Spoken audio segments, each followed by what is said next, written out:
So our new project is called Identity and My Surroundings. Like all new projects, if we want them to be successful, we need to put in lots of research right at the beginning to get lots and lots of ideas to make these ideas as broad as possible.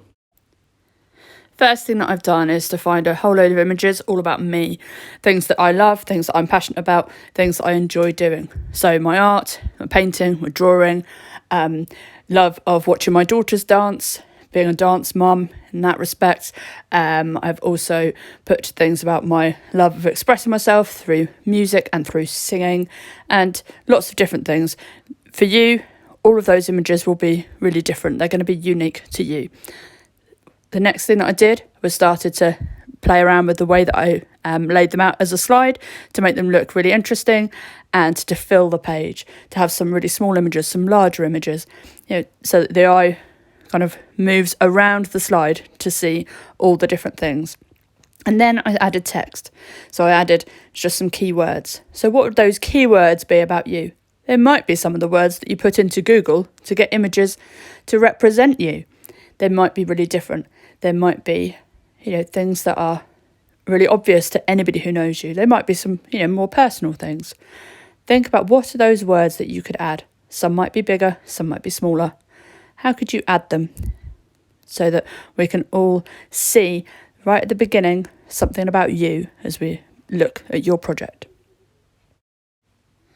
Next, I decided to look at some quotes, things that maybe were important to me in some way. So there are quotes there about art and about family and various different things like that.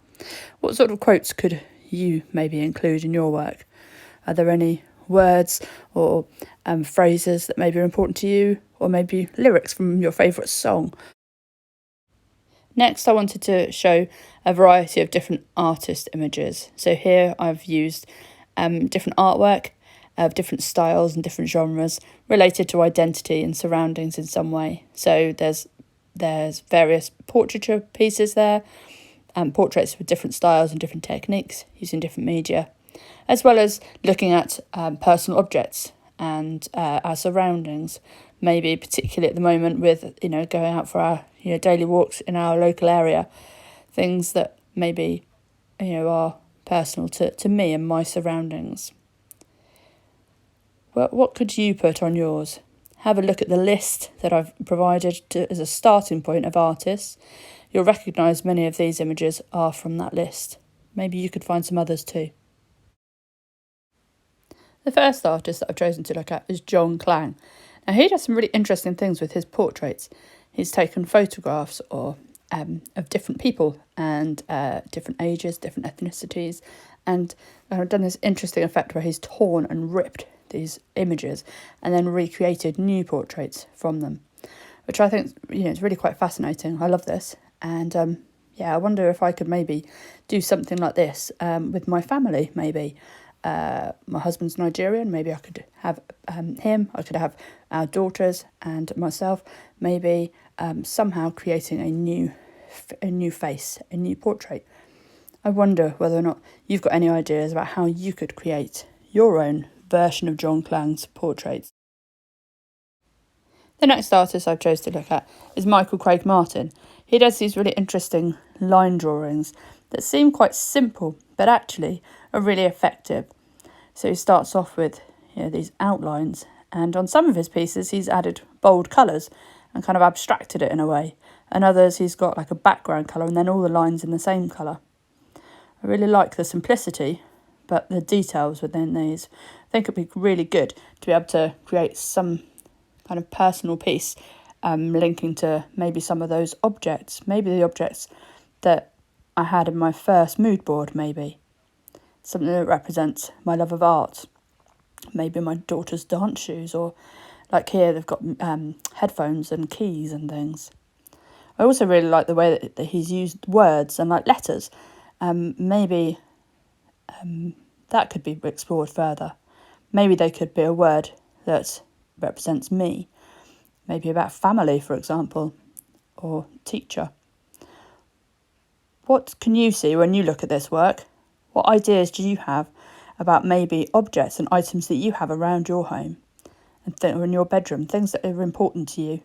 Or maybe words or names of a person or a song, something that's important to you. How could you maybe try out this style for yourself? The next artist I've looked at, I've no idea how it pronounces their name. However, I really love these pieces of work. They're black and white and really impactful. They remind me of David Hockney's work that we studied back at the beginning of year 10. But these, have got a slightly different feel to them. And these are just of one single headshot, but obviously taken photos, from different angles and then, cropped into them or taken up close. I quite like the fact that this series is called The Parts of Me. And with these, he's really looking at the different sides, the different aspects of a personality. There's different sides to me as far as I'm a teacher, I'm a mum, I'm a wife, and I'm a daughter and a sister. You think about, for yourself, maybe the different sides of you, the different responsibilities or the different, ways that you see people, like a friend and all sorts. So it could be quite interesting. Maybe something that you too could take photographs and try to recreate in that sort of way, maybe of yourself or maybe a sibling or a parent too. These images I found on Pinterest, I just love the way that there's like the contrast between the greys and then the really bright colours. The one on the left, I really like the way that it kind of reminds me of the John Clang portraits with the ripped sections. And you've got some areas of like detailed pencil work and then some areas with pattern. And then the two on the right, they're really interesting as well, where they've kind of covered up the eyes, but you can still see these faces, these heads, and like kind of in shoulders. And I like the way they've kind of continued some of those lines from the shape and then made it into almost like a geometric design. And you've got the greys of the kind of in the background, but then you've got these contrasting, bright colours as well. Really interesting. They just really stood out to me and I wanted to include them. So I may well be inspired by them at some point. Here you can see two different styles again, also those that I found from Pinterest. So I'm not sure of the artist names. But the one on the left is really interesting. It kind of separates out a bit like the geometric shapes and the lines of the slide before, the ones with the kind of abstracted bold shapes, only this is just lines. And then the other two images really remind me of the Michael Craig Martin work that we looked at the beginning. If you remember, the artist who used line drawings of like objects and things. But here, this artist has used the face and kind of simplified those shapes and without using any tone or anything, but just those, like the outlines. But then the lines are kind of shifted to the left a little bit. This really interests me and I think I could, maybe incorporate this within my own work. Maybe I could try including portraits as well as objects, but in that sort of style. That could be really interesting. If you find artists' work on Pinterest that you particularly like, don't forget you can include those, even if you're not sure of the artist's name. It can still inspire your own work, and it's great to put these different examples in your work to really make that really rich reference material. And the examiners really like to see that you've got lots and lots of different ideas within your work. It's really good to talk in your annotations, so in the text that you're adding to your slides, explain those ideas and explain what interests you about the work that you've seen. You may be thinking these things, but unless you write it down, we won't know about it. So if I don't know about it, nor will the moderator. It's always worth remembering that.